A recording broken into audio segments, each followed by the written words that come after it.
ओम शांति।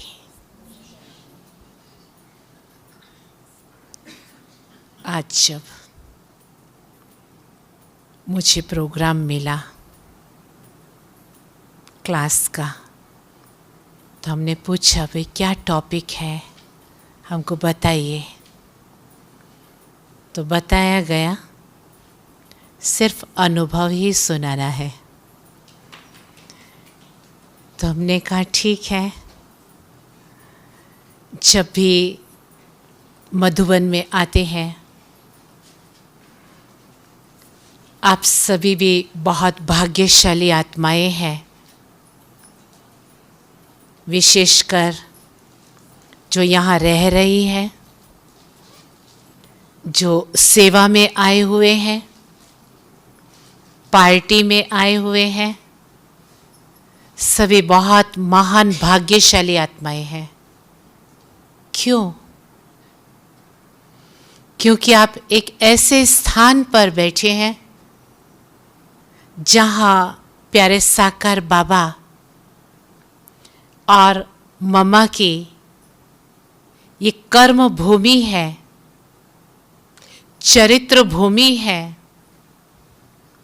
जहाँ के जर्रे जर्रे में बाबा की याद, वो वाइब्रेशन समाये हुए हैं और उसका आप लोग भी अनुभव कर ही रहे होंगे। यहाँ जो हम बैठे हैं हिस्ट्री हॉल में, यहाँ पहले ये ऐसी कुर्सी नहीं थी, ऐसी संदली ही थी 3। आजू बाजू में योग कराने वाले बैठते थे, बीच की संदली पर साकार बाबा आकर के बैठते थे। मैं समझती हूँ कि संगम युग का सबसे बड़ा खजाना और सबसे बड़ा अवार्ड, आजकल दुनिया में बड़े अवार्ड मिलते हैं ना, किसी भी क्षेत्र में आप कुछ काम करो या गिनीज बुक में रिकॉर्ड आता है, ये सब कुछ होता है ना। पर सारी दुनिया के सबसे बड़ा जो अवार्ड कहें, रिकॉर्ड कहें, वो है इस कल्प में, संगम युग में बाबा का बच्चा बनना। और उससे भी बड़ा रिकॉर्ड साकार मम्मा और बाबा की पालना लेना। इससे बड़ा दुनिया में कोई अवार्ड नहीं है।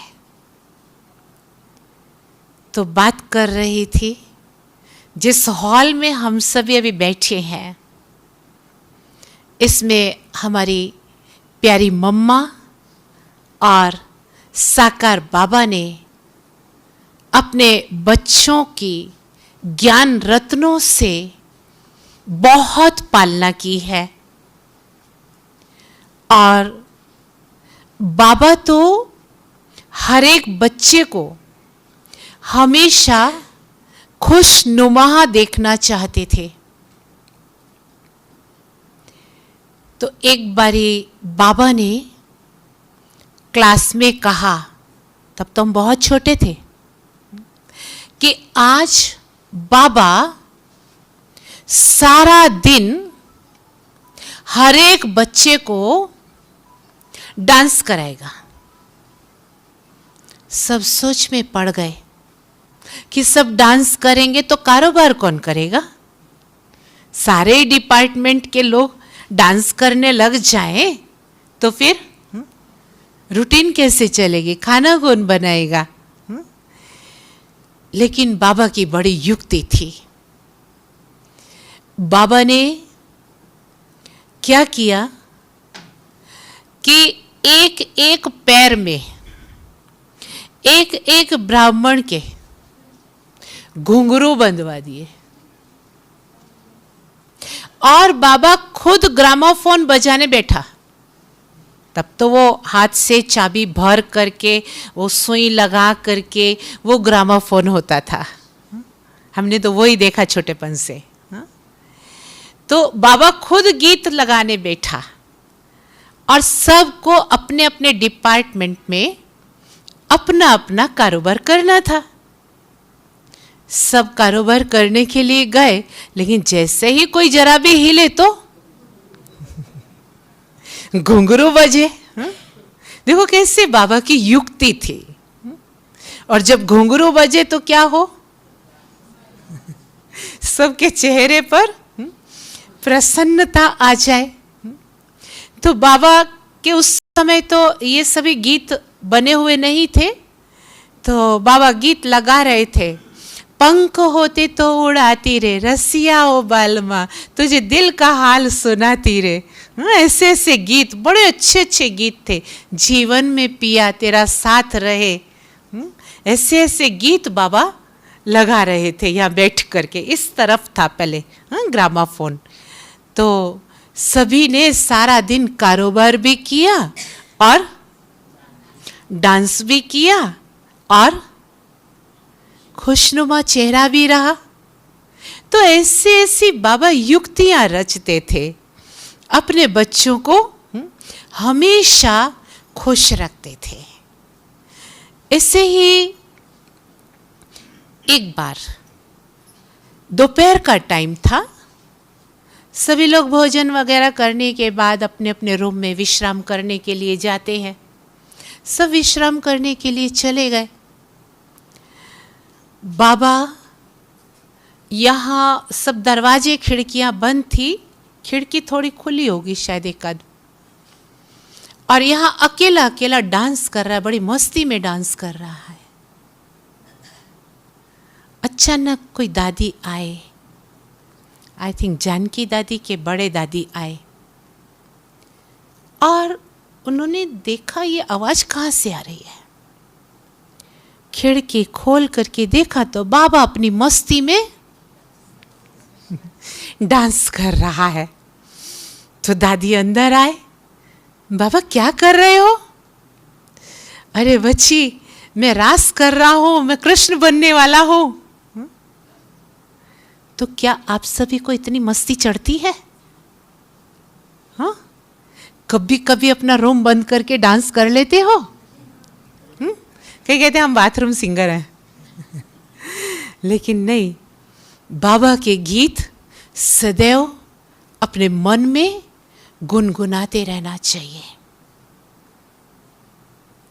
मन भले पैरों की डांस ना करे, आजकल के शरीर हम सभी समझते हैं कैसे हो गए, लेकिन मन मयूर सदा ही नाचता रहना चाहिए।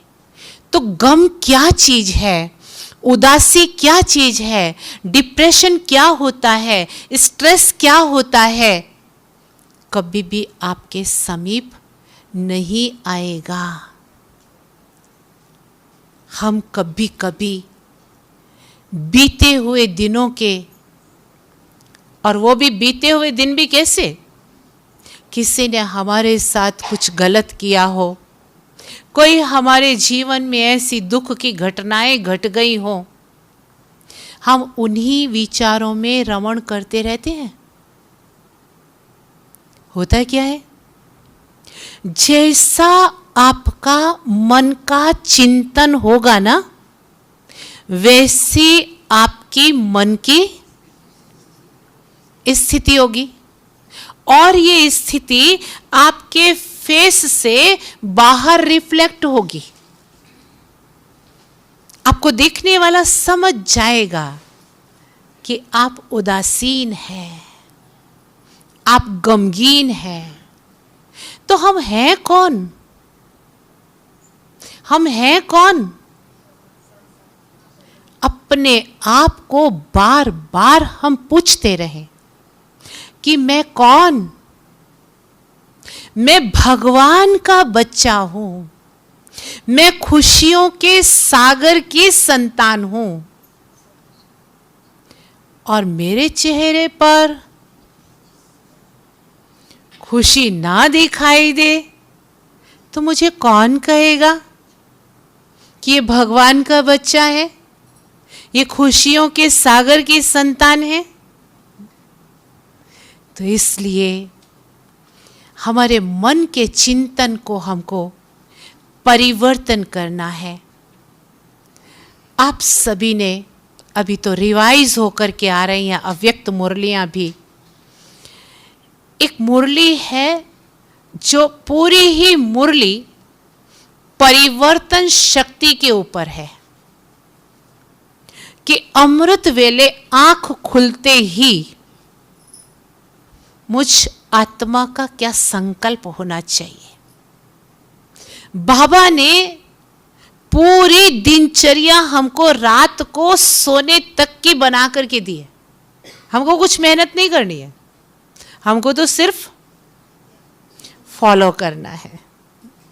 कैसे बाबा ने कहा, जब अमृत वेले आंख खुलती है ना, तो क्या समझे? पढ़ी होगी आप सभी ने मुरली कि मैं आत्मा परम धाम से इस शरीर में अवतरित हुई हूं। जैसे बाबा परम धाम से इस सृष्टि पर अवतरित हुआ है, ऐसे मैं आत्मा भी इस सृष्टि पर इस शरीर में अवतरित हुई हूं। तो जब हम अपने आप को अवतार समझते हैं, तो अवतार हमेशा दूसरे का भला करने के लिए होते हैं। तो हमारे से कैसे कार्य होंगे? हर एक का भला करने का कार्य होगा। कभी भी मन में भी संकल्प नहीं आएगा कि इसको भी ऐसा हो तो इसको पता चले। ये हम ब्राह्मण संकल्प नहीं कर सकते हैं। और इसी प्रकार से बाबा ने इसको आगे बढ़ाते हुए कहा, जब आप स्नान आदि कर रहे हो तो समझो मैं आत्मा इस शरीर में मूर्ति हूं।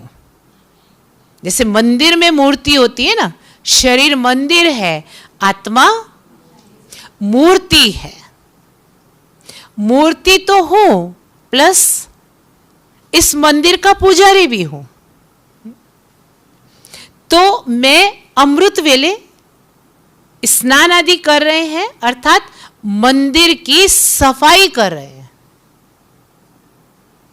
तो पुजारी पहले मंदिर की सफाई करता है, फिर उसके बाद आरती करता है ना। तो मैं आत्मा इस मंदिर की सफाई कर रही, और फिर हम लोग बाबा को याद करते हैं, योग में बैठते हैं, तो फिर क्या करते हैं? वाइब्रेशन फैलाते हैं। इसी प्रकार उसके बाद हम क्लास में आते हैं। तो क्लास में आने के लिए जब हम तैयार होते हैं, तो हमारे पास क्या होता है? डायरी पेन होता है ना। ज़्यादा तो बाबा ने बहुत बड़ा बड़ा वो बैग नहीं दिया है हमको, चौपड़े नहीं दिए हैं पढ़ने के, क्योंकि उन स्कूलों में तो जो दूसरे स्कूल होते हैं उसमें तो बच्चे के वजन से ज़्यादा उनके बैग का वजन होता है। हाँ? और भक्ति में भी जब हम बड़े होते हैं तो शास्त्र भी बड़े वजनदार होते हैं।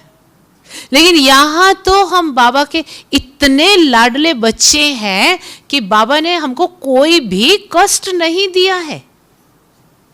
सिर्फ एक डायरी पेन ही लेकर के जाना है। लेकिन कोई कोई तो इससे भी ज़्यादा लाडले हो जाते हैं, पता है क्या? डायरी पेन भी नहीं लाते हैं। लेकिन नहीं, देखिए, जब आप घर से सेंटर के लिए आने के लिए निकलेंगे, आप अपने पास में डायरी पेन लेंगे, और जब आप घर से निकलते हैं ना, तो आपको नशा चढ़ जाएगा स्टूडेंट पने का। मैं कहाँ जा रहा हूँ, पढ़ाई पढ़ने जा रहा हूँ। तो आप अपनी उम्र भूल जाएंगे, आप अपनी गृहस्थी भूल जाएंगे, क्योंकि कहते हैं ना, student life is the best life. ये गोल्डन समय होता है स्टूडेंट्स का, उसके ऊपर कोई बर्डन नहीं होता है सिवाय पढ़ाई के। हमको तो वो भी बर्डन नहीं है, क्योंकि हमारा बाप ही पढ़ा रहा है ना हमको। तो एक नशा रहेगा। और देखिए कई भाई बहनों के रोज सेंटर आने से एक विशेष सेवा होती है, पता है? जो रेगुलर और पंक्चुअल भाई बहनें हैं ना क्लास में जाने वाले, तो लोग जो वो निकलते हैं तो उनके हिसाब से घड़ी मिलाते हैं। उनको पता होता है अभी इतना बज गया, इनका रोज इधर से जाने का होता है। और कईयों को तो ये भी उत्सुकता अंदर में आ जाती है कि ये जाते कहाँ हैं। और कई बार कोई लोग तो पूछ भी लेते हैं, आप रोज कहाँ जाते हो?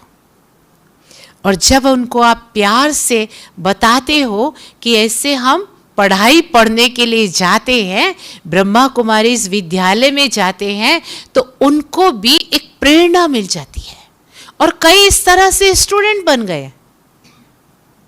तो कैसे हमारे घर से सेंटर आने में ही कितनी सेवा समाई हुई है। और जो चल कर के आते हैं ना, तो उनके तो बाबा कहते कदम कदम में पदम है, क्योंकि नशे से चलते हैं ना, उनके अंदर वो नशा खुमारी रहती है।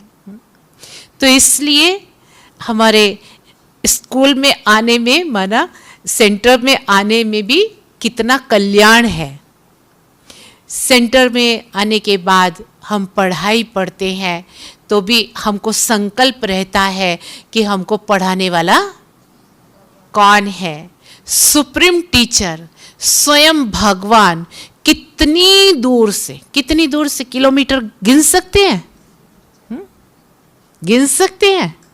नहीं गिन सकते ना। कितनी दूर से, परम धाम से किस लिए आया? बच्चों को नहीं, सभी को नहीं, मुझे पढ़ाने आया।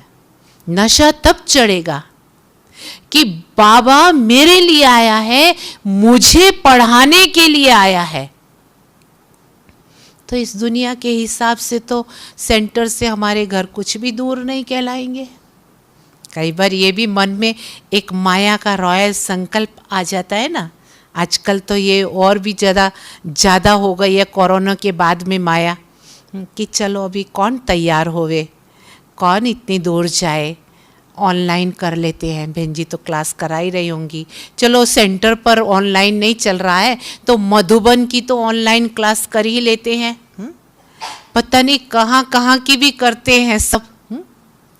लेकिन वो गलत नहीं है, वो ठीक है, परंतु सेंटर पर जाने से जो आपको प्राप्ति होगी, जो आपको संगठन ब्राह्मण परिवार का मिलेगा, जो आपको वो पढ़ाई का, स्टडी का माहौल मिलेगा, वो आपके घर पर, वो यूट्यूब पर आप सभी अनुभवी है। मैं तो क्या कहूँ उसके लिए। इसलिए सेंटर पर जाकर के क्लास करना बहुत ज़रूरी है, क्योंकि एक तो कदम में पद्मों की कमाई हम मिस कर लेते हैं, दूसरे हमारे द्वारा जो सेवा हो रही है वो भी नहीं हो पाती है, घर की चार दीवारी में बैठे हैं। तीसरा, हम उस माहौल से वंचित हो जाते हैं। चौथा, जो हमको बहनों के द्वारा प्यार भरी पालना मिलती है उससे हम वंचित हो जाते हैं। पांचवा, हमारे अंदर से जो भी कुछ विचार उत्पन्न होते हैं जिसका हमको समाधान चाहिए होता है, वो तो हम सन्मुख ही कर सकते हैं ना, तो वो भी नहीं कर पाते, इसलिए हम लॉस में ही जा रहे हैं। तो ये YouTube कहें, ऑनलाइन कहें, ये तो जो बहुत बीमार हैं, जिनके पास वाहन की व्यवस्था नहीं, बहुत दूर रहते हैं, सिर्फ उन लोगों के लिए ये सुविधा है, ना से वो अच्छा है। बाकी नहीं तो अपने सेवा केंद्र पर हर एक को हर रोज जाकर के ज्ञान अमृत पीना चाहिए। फिर क्या होता है, क्लास करने के बाद एक सेवा का पार्ट होता है। कई बार हम सेंटर पर जाते हैं, हमारे पास थोड़ा समय होता है, हमारी माताएं, हमारे भाई, तो सेंटर में विभिन्न प्रकार की सेवा होती है। कोई सब्जी काटना है तो कोई सफाई का भी होता है। तो ये भी हम बहुत पुण्य कमा लेते हैं। आधा घंटा भी हम क्लास के बाद यदि रुकते हैं ना, और जो हम सेवा करते हैं ना, ये हमारी बेहद की सेवा हो जाती है। घर में हम हद की सेवा कर रहे हैं, लेकिन सेवा केंद्र पर बेहद की सेवा कर रहे हैं, क्योंकि बेहद बाबा का घर है। इसलिए ये सेवा करने का भी हमको मौका मिल जाता है, और ये जरूर लेना चाहिए हर एक को। क्योंकि जो दूसरे लोग होते हैं ना घर में, वो तो देरी से उठते हैं। हमारी तो क्लास भी पूरी हो जाती है, सेवा का भी हम मौका ले लेते हैं, और फिर हम घर पर पहुंचते हैं। और सारे दिन में भी कोई नौकरी धंधे पर जाते हैं, कोई घर में भी सेवा करते हैं। तो देखिए, बाबा ने हम बच्चों को इसके लिए भी कितनी अच्छी बात बताई है कि संकल्प हमारे क्या होने चाहिए। नौकरी धंधा करते हुए भी क्या होने चाहिए कि जो भी कुछ मैं कर रहा हूं या कर रही हूं, वो शरीर निर्वाह अर्थ ही नहीं, लेकिन परमार्थ कर रहा हूं। एक समय में एक तन के द्वारा हम डबल कमाई जमा कर रहे हैं। क्योंकि नौकरी करते हैं, पगार मिलेगा तो शरीर निर्वाह तो होना ही है। लेकिन जो भी कुछ हम कमाते हैं, हमको पता है बाबा के यज्ञ में उसमें से हमको कितना 10वां भाग निकालना है। तो वो जो हम बाबा के यज्ञ में धन जमा करते हैं, ये परमार्थ हो जाता है। तो एक समय में 2 कमाई हम कर सकते हैं, तो बाबा की याद भी हमारे अंदर बनी रहती है। तो इस तरह से बाबा ने सारी दिनचर्या बना के दी है कि रात को जब आप भोजन करते हो ना, तो दिन में भी भोजन करते हैं, रात में भी भोजन करते हैं।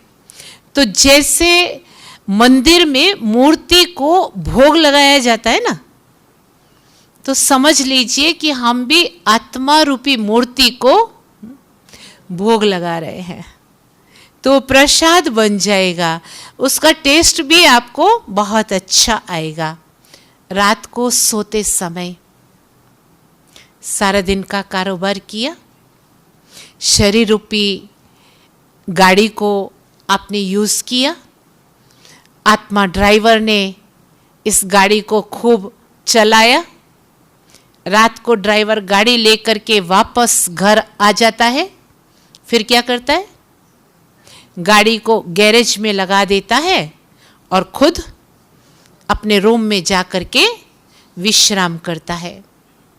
तो ठीक इसी प्रकार हम भी यही संकल्प करें कि सारा दिन हमने शरीर रूपी गाड़ी को यूज किया है, कर्मेंद्रियों से कर्म किया है।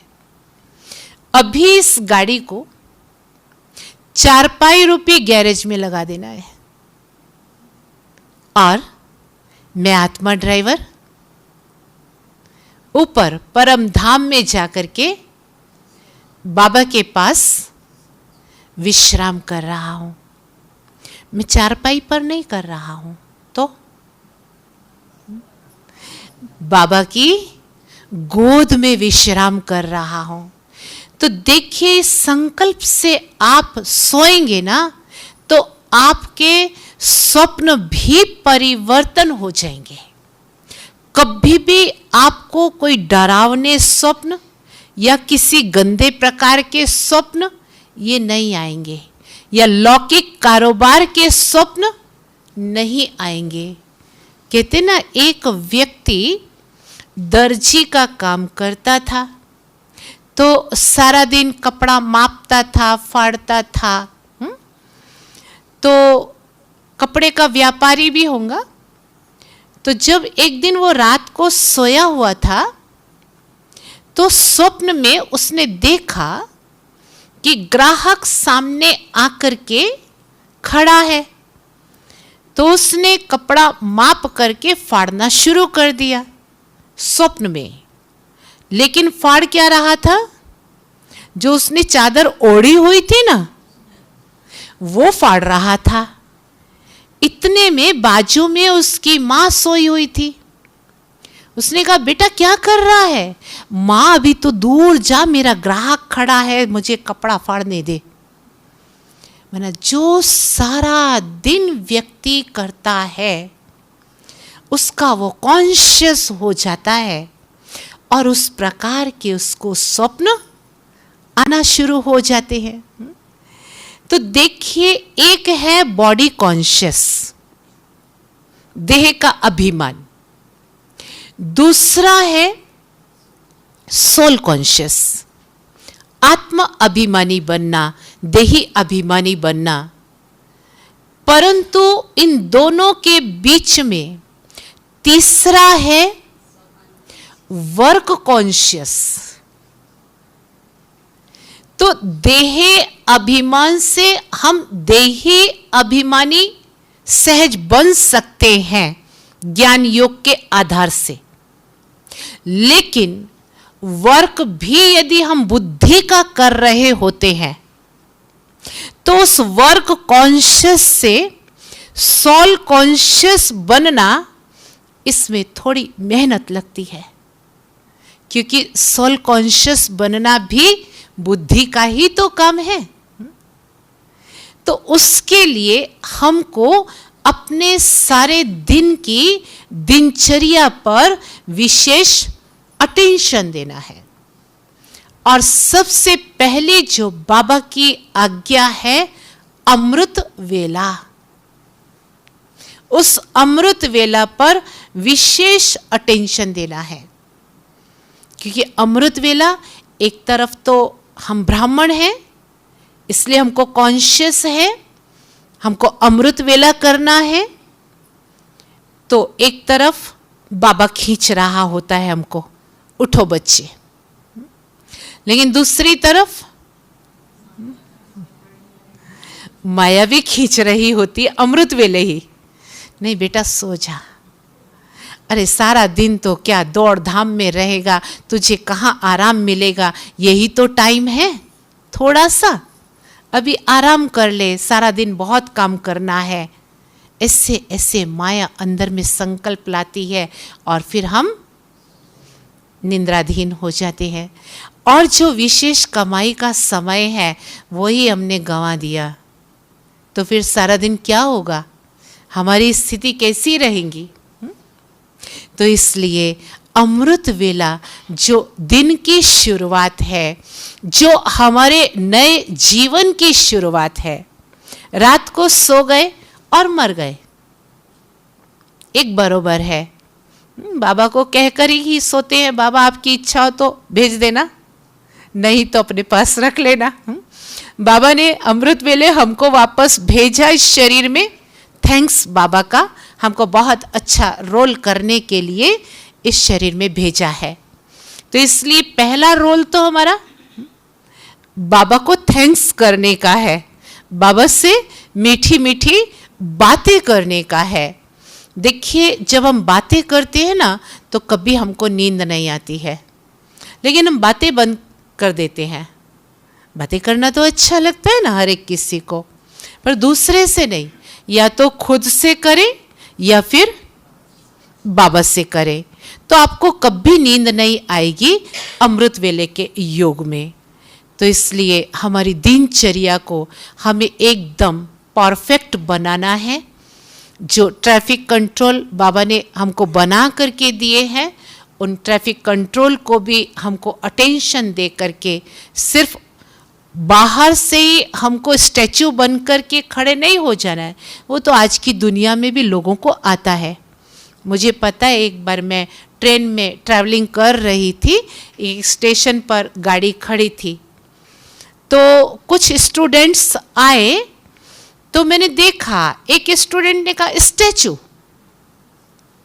और वो सामने वाली जो लेडी थी वो एकदम जैसे स्टैचू बन करके खड़ी हो गई, बिल्कुल जरा भी नहीं हिल रही थी। फिर उसने स्टॉप कहा, तब वो हिलना शुरू हुआ। तो हमारा वो वाला युग नहीं है कि ट्रैफिक कंट्रोल बजा और हम एकदम स्टैचू बन गए, नहीं। हमारा इनर एफर्ट है, हमको अंदर से पुरुषार्थ करना है सोल कॉन्शियस बनने का। तो बॉडी तो अपने आप ही स्टैचू हो ही जाती है, पलक झपकना भी अपने आप ही बंद हो जाता है। हमने देखा साकार बाबा के समय में बाबा कहाँ भी खड़े होते थे तो बाबा के बच्चे सब उनको घेर लेते थे, और बाबा जब दृष्टि देते थे सभी को तो 1 घंटा भी हो जाता था ना, सब सुध बुध भूले हुए खड़े रहते थे। उनका हाथ पैर कुछ भी नहीं, पलक भी नहीं हिलती थी, बस बाबा की दृष्टि मिल रही है और दृष्टि ले रहे हैं। ये सब क्या? ये हमारा पुरुषार्थ नहीं होता था, ये बाबा की अवस्था से हम ऐसे बन जाते थे। ये बाबा का पुरुषार्थ था, लेकिन अभी हमको वो पुरुषार्थ करना है। अभी वो समय है जब हमको वो पुरुषार्थ करना है। तो मैं बता रही थी, जिस हॉल में हम सभी बैठे हैं ना, यहाँ अव्यक्त बाप दादा की भी पदरामणि होती थी। तो हम तो छोटे ही थे, तो बाबा जब गुलजार दादी जी के तन में आते थे तो हम लोग एकदम आगे आगे बैठते थे, क्योंकि हॉल छोटा ही पड़ता था। हालांकि उस समय बच्चे तो थोड़े ही थे बाबा के, लेकिन फिर भी उसके हिसाब से तो छोटा ही था। अगर हमको पैर खोलने होते थे ना तो संदली के नीचे, बाबा की संदली के नीचे पैर जाते थे, क्योंकि उस समय बाबा शाम को 6 बजे गुलजार दादी जी के अंदर प्रवेश होते थे और सुबह के 6 भी बजते थे, 8 भी बजते थे, कभी कभी तो 12 बजे भी, दूसरे दिन दोपहर के 12 बजे भी बाबा गए हैं। आप समझिए उस समय के बाबा के बच्चों में कितनी पावर थी कि कोई उठता नहीं था बीच में से, ना वहां कोई खाता था और ना कोई नींद करता था। तब से और अब में हम देखते हैं कितना डिफरेंस है। कुछ भी खाना पीना कोई नहीं खाता था वहाँ, और जब बाबा चले जाते थे, गुलजार दादी वापस आती थी, तभी सब उठते थे। हम तो छोटे छोटे थे तो भी निंद्रा जीत होकर के बैठते थे। एक तो ये लालच होता था कि बाबा के साथ मिलना है, बाबा से वरदान लेना है, बाबा से टोली खानी है, ये भी एक लालच होता था, क्योंकि एक एक से बाबा मिलते थे और एक एक से बात करते थे, वरदान देते थे, टोली मुंह में खिलाते थे। तो इस तरह से ये भी एक अपना समय था। परंतु जैसे अभी बाबा सभी के बीच में जाते हैं ना वापस, अभी तो चले ही गए हैं, लेकिन जब गुलजार दादी जी के तन में आते थे तो सारी सभा बैठी होती थी, उन सब के बीच में से बाबा जाते थे, दादियाँ खिलाती थी सभी के सामने। लेकिन जब यहाँ बाबा आते थे ना इस हिस्ट्री हॉल में, तो हमको याद है मुरली पूरी हो जाती थी, याद प्यार दिया जाता था, एक एक से बाबा मिल लेता था, फिर सभी को हॉल से बाहर भेज दिया जाता था। हमारी रुक्मणी दादी जो दिल्ली में थी, उस समय वो पूरा प्रोग्राम हैंडल करती थी, तो इसलिए वो सभी को बाहर भेज देती थी। तो हम हर वैकेशन में आते थे और 15 दिन तो कम से कम रहते ही थे, कभी 2 महीने भी रहते थे। तो हमको मन में ये संकल्प आता था कि हमको बाहर क्यों भेजते हैं, ये बाद में क्या करते होंगे। तो ये बहुत सोच चलता था। तो क्या हुआ, एक दिन हमने प्लान किया, आज हम देख करके ही रहेंगे बाबा इन बड़ी बड़ी दादियों के साथ क्या करता है, बाद में हमको क्यों बाहर निकाल दिया जाता है। तो अभी तो जैसे वहाँ पीछे शोकेस जैसा बन गया ना, वहाँ पर बड़ी विंडो होती थी,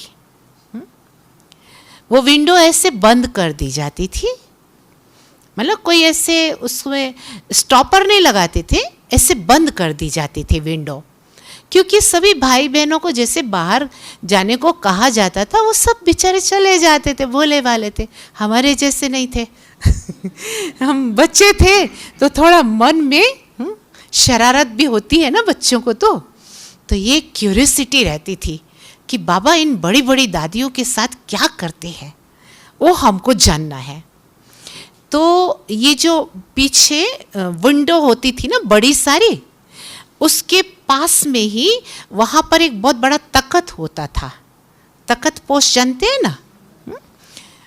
तो हमने क्या किया, सब लोग चले गए, हमने अपनी चप्पल निकाली और उस तख्त के नीचे बैठ गए और इंतजार करने लगे कि कब हम ये सीन देखेंगे।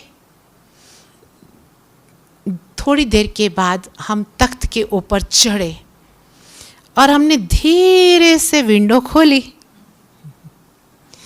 और विंडो में से हमने देखा कैसे दादियाँ बाबा को प्यार से खिला रही हैं और बाबा भी दादियों को प्यार से खिला रहा है। बाबा की नज़र हमारे ऊपर पड़ी, हम 3 बच्चे थे, तो बाबा की नज़र हमारे ऊपर पड़ी, तो बाबा ने कुछ इशारा किया रुक्मणी दादी को, तो हम घबरा गए कि हम पकड़े गए। अब क्या करें। तो दादी वहां तक आए ना, उससे पहले हमने हाथ में चप्पल ली और हम रूम में दौड़ गए। उस समय ट्रेनिंग सेंटर वाले ही रूम थे और सब कुछ नहीं बना था, ये विशाल भवन, स्वदर्शन भवन, ये सब बाद में बना। और हम दौड़ करके हमने क्या किया, चारपाई के नीचे छिप गए। हमको ये पता नहीं था कि हम तो दिखाई देंगे चारपाई के नीचे, वो सब कुछ इतनी अक्ल नहीं थी, पर छिपना है हमको, हम पकड़े नहीं जाने चाहिए। ठीक है, उस दिन तो ठीक ठाक बीत गया जैसे तैसे। दूसरे दिन सुबह का क्लास था, मेडिटेशन हॉल में था, आई थिंक, नहीं तब तक मेडिटेशन हॉल नहीं बना था, यही था। तो सुबह का क्लास था, प्रकाशमणि दादी जी ने क्लास कराया, गुलजार दादी जी नीचे ही बैठते थे, हमारा ध्यान सारा गुलजार दादी के ऊपर ही होता था, मुरली में नहीं होता था। गुलजार दादी हमको इतनी अच्छी लगती थी, हम उनको ही देखते रहते थे, और जैसे दादी ने आंखें ऊपर करी हम नीचे कर लेते थे। ये बचपन था। तो बचपन भी माना, तब हम 14-15 साल के तो थे, इतने छोटे भी नहीं थे। लेकिन बस एक टक दादी को ही देखते रहते थे। दादी ने मुरली पूरी करने के बाद कहा कि कल रात को कुछ छोटे छोटे बच्चे बाबा को देखने के लिए बड़ी आतुरता से विंडो के पास बैठे थे। वो कौन थे?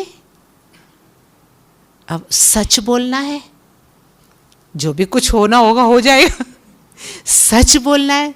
दादी ने इतने प्यार से पूछा तो हम खड़े हो गए क्लास में। दादी ने बहुत प्यार किया। दादी ने कहा कि देखो उन बच्चों को बाबा ने अंदर बुलाया था। तो फिर हमको और ही अफसोस होने लगा।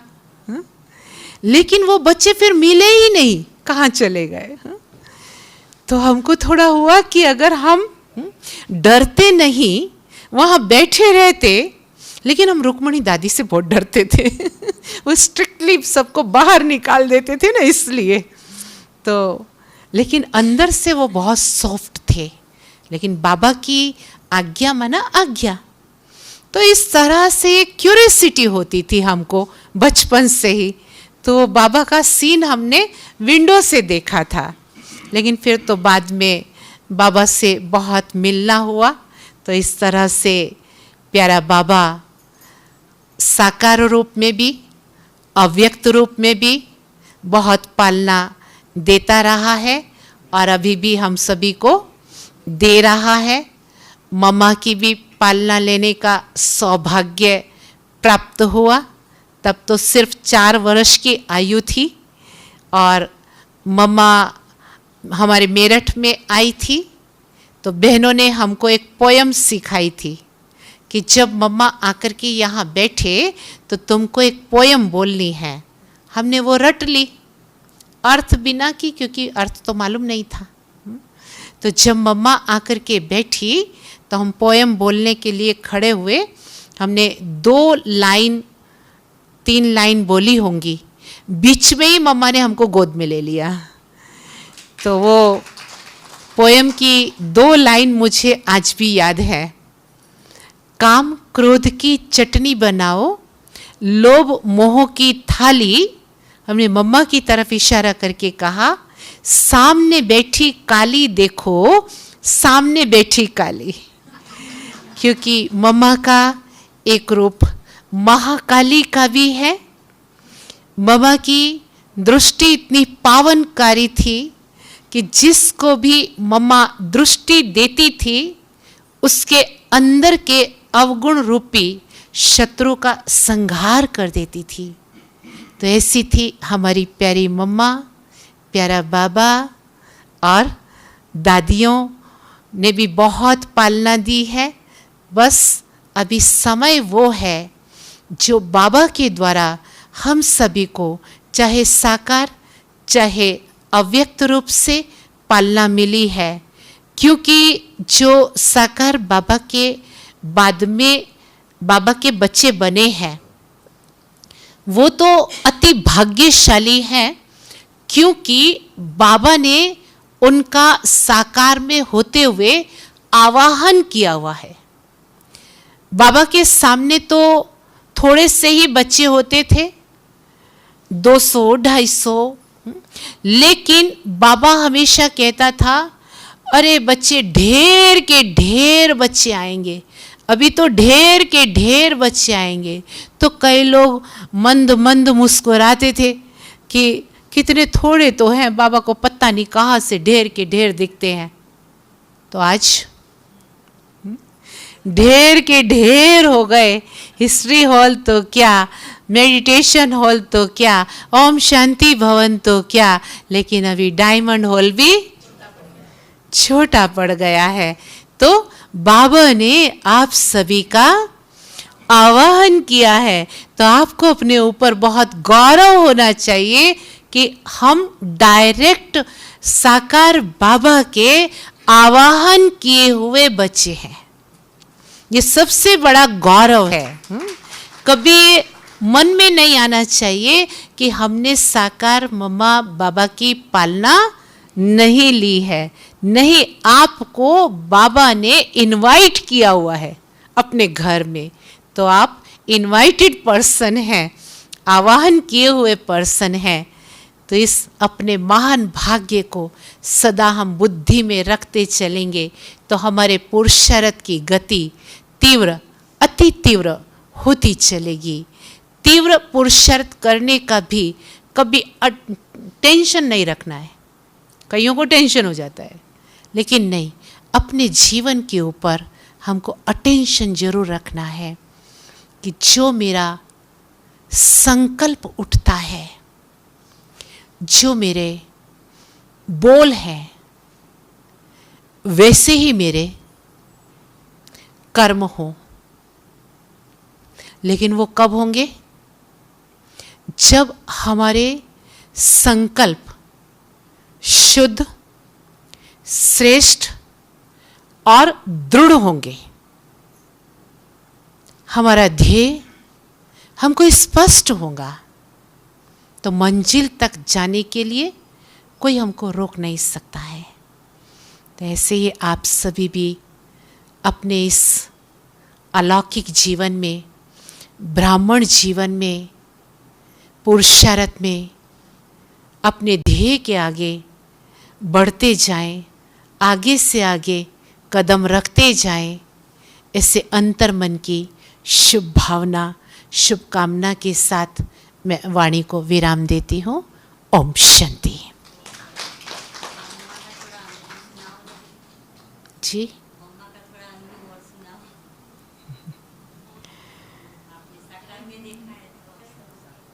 जी, सभी की इजाजत हो तो मैं सुनाऊं। मम्मा उम्र में इतनी बड़ी नहीं थी, जल्दी शरीर छोड़ा ना मम्मा ने, तो 45-46 वर्ष की मम्मा की उम्र थी। और जब मम्मा मेरठ में आई थी ना, मैं समझती हूँ अंदाजित उस समय मम्मा की 40 के अंदर अंदर की एज होगी।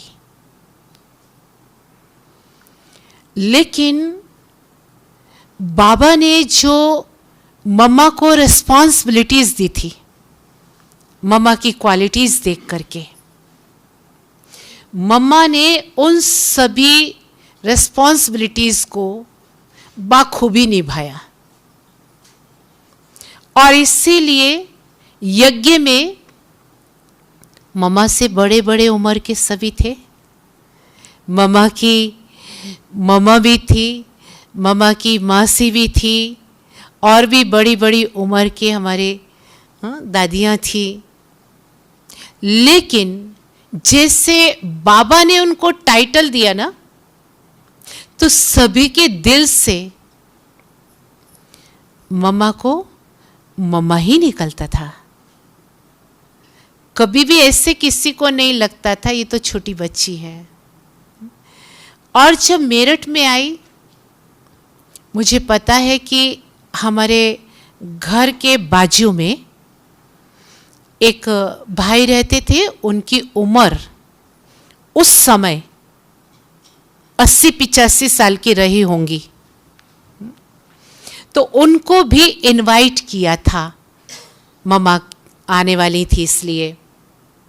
तो जब मम्मा आई तो वो भाई जब मम्मा के पास आए, बहुत पढ़े लिखे थे, ट्यूशन क्लासेस चलाते थे। शादेराम जी उनका नाम था, अग्रवाल बनिए होते ना, वो थे। तो जैसे मम्मा आई, मम्मा के पहले दर्शन से ही वो एकदम मम्मा के चरणों में माँ माँ करके लिपट गए। ये क्या था? उनको तो ऐसे लगना चाहिए ना ये तो छोटे हैं। नहीं, मम्मा ने हर बाबा की आज्ञा को, श्रीमत को आत्मसात किया था, अपने अंदर धारण किया था। वो माँ का रूप सभी को झलकता था। और हमारे जो ज्ञान में आने का बेस, आपको बताएं, मम्मा कानपुर में गई हुई थी। बहुत बड़ा मंडप वहां पर था। तब हम इस संसार में, इस शरीर में नहीं आए हुए थे, तब की ये बात है। 1955 या 56 की बात कर रही हूँ। तो मम्मा वहाँ आई हुई थी और मम्मा का प्रवचन चल रहा था। और हमारे लौकिक पिताजी कानपुर में सीडीए ऑफिस में थे, तो शाम के समय वो ऑफिस से वापस जा रहे थे, तो मंडप में से उनको मम्मा का आवाज सुनाई दिया। देखा भी नहीं, आवाज, लेकिन उस आवाज से खिंच करके वो मंडप में गए और बहुत भीड़ थी। दूर से उन्होंने मम्मा को देखा और मम्मा को देखने से ही उनको ऐसा एहसास हुआ कि जिस देवी की मैं पूजा करता हूं, क्योंकि वो देवी के बहुत भक्त थे, उन्होंने मंदिर भी बनाया था गांव में, तो उनको ऐसे एहसास हुआ जिस देवी की मैं पूजा करता हूं वो देवी मेरे सामने प्रकट हुई है। मम्मा से ऐसे साक्षात्कार हो जाते थे लोगों को। और जब प्रवचन पूरा हो गया तो मम्मा को तो फट से स्टेज पर से सेंटर में ले गए, पर हमारे लौकिक पिताजी, जिनको यज्ञ में त्यागी जी के नाम से जानते, उनके मन में एक प्यास रह गई, ये कौन थी, ये कहां से आई। और ऐसे तपास करते करते वो सेवा केंद्र पर पहुंचे, तो वहां मालूम पड़ा कि ये तो माउंट आबू से आई थी और वहां चली गई। तो उनकी प्यास और बढ़ गई, बस मुझे मां को मिलना है, मुझे मां को मिलना। एक धुन अंदर में लग गई और ना कोई चिट्ठी सेवा केंद्र की, ना कोई पत्र, और उन्होंने तो रिजर्वेशन कराई आबू की और आ गए। मम्मा की खिंचावट, उनकी रूहानियत की खिंचावट। तो जब वो यहां पर आए तो उन्होंने देखा, पीछे से ही तब तो आते थे, आगे का गेट नहीं था, तो बाबा टहल रहे थे ग्राउंड में, ये चौगान में। तो बाबा की नजर पड़ी, बाबा ने कहा आओ बच्चे, आओ बच्चे, जिसे बहुत समय से पहचानते हो। ढूंढने मां को आए थे, बाप भी मिल गया। और यहां से ही त्यागी जी के ज्ञान की शुरुआत हो गई। फिर उसके 5-6 महीने के बाद हमारा उनके घर में जन्म हुआ। ओम शांति।